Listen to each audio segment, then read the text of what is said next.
Putri Dagirang masih diizinkan nyanyi setelah menikah. Putri Isnari atau Putri Dagirang tetap diizinkan nyanyi setelah menikah dengan anak bos batubara, Abdul Aziz. Putri Da langsung mengucapkan rasa syukur atas pengertian dari suaminya, Abdul Aziz.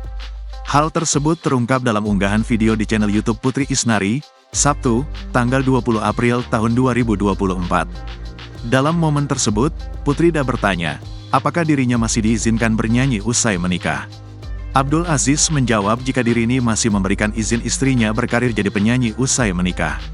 Masih boleh nyanyi, jawab Abdul Aziz dilihat dari channel YouTube Putri Isnari, Sabtu, tanggal 20 April tahun 2024. Mendengar jawaban itu, perempuan jebolan ajang pencarian bakat tersebut mengaku senang.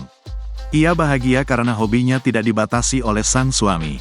Alhamdulillah boleh nyanyi lagi, kata Putri seraya tersenyum. Diketahui, pedangdut Putri Isnari atau Putri Da telah resmi dinikahi Abdul Aziz dengan mahar Rp204.000.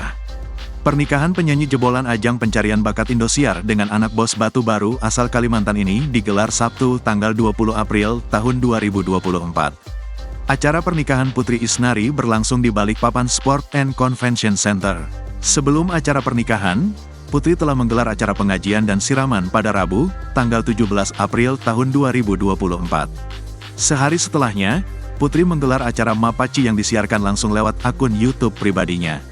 Acara jelang pernikahannya ini penuh haru dan bahagia. Rencana pernikahan jebolan dangdut Academy 4 ini sempat curi perhatian.